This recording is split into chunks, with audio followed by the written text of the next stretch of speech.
Hi, Sally Walker here, your hormone and slow age expert, and welcome to Fat Week.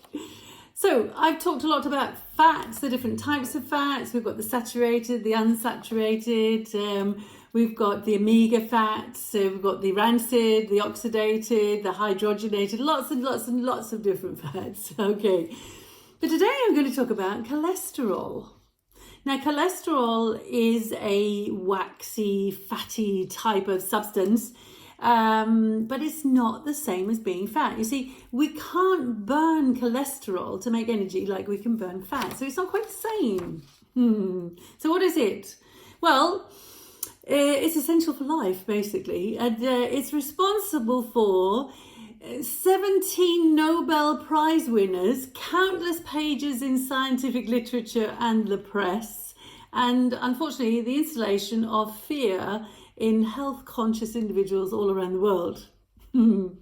Wow, it's a very famous little molecule, isn't it? Okay, now it is essential for many things in the human body, but one of the things is it's an essential part of all cell membranes, where it maintains their permeability and fluidity, as it's called, and absolutely thereby the function of the cell. So it's maintaining the structure of the cell membrane, and it's part of controlling what goes in and out of cells. So it's going to control life at the end of the day, isn't it? Yeah, right.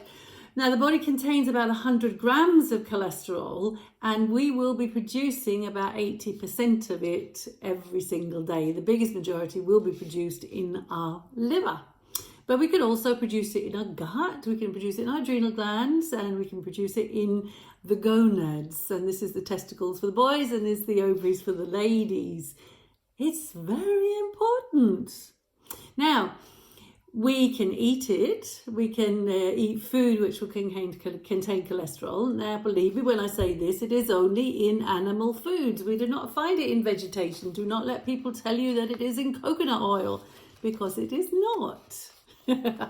Now, how do we make it though? Okay, so it's made through a very, very long chain of biochemical pathways, yeah. And it starts with a molecule called acetyl-CoA. So bear with me. Now, this molecule is produced by the end of the metabolism of glucose or of fats. Okay, so we break down glucose to get to acetyl-CoA, we break down fats to get to acetyl-CoA, and acetyl-CoA then can be sent into your little mitochondria to make you lots of energy. Or we can make cholesterol from it. Very important little molecule, that acetyl-CoA. Now, this is going to be changed lots of different times, or metabolized, or converted many times. Then we end with cholesterol. Now, the drugs, the statins, the cholesterol reducing drugs, they block the enzyme called HMG-CoAs reductase. So this is the enzyme which starts the conversion of acetyl-CoA to become cholesterol. Okay, so you can't make cholesterol. That's basically what happens. Okay, now on the way to making cholesterol in one of these little pathways, you are also going to make one of these very powerful antioxidants called Coenzyme Q10. Yeah. Also known as ubiquinone. Okay, so if you're taking these statins, you're not going to be making your coenzyme Q10. So that means you're going to be, short on these very powerful antioxidants. Plus the fact that coenzyme Q10 is very important for energy production. So you're going to be a little bit tired maybe, or your muscles are going to get tired, yeah? So if you're taking the statins, I'm not going to discuss that at all, but if you're taking the statins, then please make sure you do take a supplement of coenzyme Q10, because you will need to be doing that as well. Okay, now, what more does cholesterol do? Well, it's the precursor of making vitamin D. So when the UVB rays coming from the sun hit the skin, they create a process which is the conversion of cholesterol to a pre-vitamin D molecule, which is then sent to the liver and is converted to another vitamin D molecule, which is then sent to the kidneys, and you eventually get the form of vitamin D, which is essential for the body, which works a little bit like a hormone. Yeah, we could talk about that another time, couldn't we?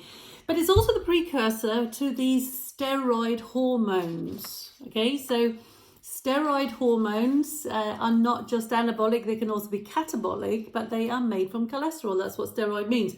So these are the hormones like pregnenolone, progesterone, testosterone, estrogens, DHEA, cortisol, which is the major catabolic steroid, the breakdown hormone. The others are all building hormones, aren't they? So all these very, very important hormones are all fundamentally made from cholesterol. Now, cholesterol is a fatty, not water-soluble molecule. So when it is transported in the blood, it needs to be transported. It can't just come into the blood because blood, fat and water don't go well together, do they? So we need little transport mechanisms to transport the cholesterol, and I call them buses. And on the buses, there will be cholesterol. There will be the fat-soluble vitamins, so the A's and the D's and the E's and the K's. There will be fats, so your little fat molecules are going to hop onto the bus. So it could be the free fatty acids, and it could also be the triglycerides that are going to get on the bus, and they will all be transported from the liver to your cells. Now, this little bus is called LDL. Now, when the cell is used, all the bits, all these little fat molecules can get on a new bus and be transported back to the liver, ready to be excreted. And the bus going from the cells to the liver is called HDL. That's what they're called. Okay, so now you know a little bit about cholesterol transport. Now, it is very, very important. We do need to have enough of it every day. We will not function very well if we don't have it.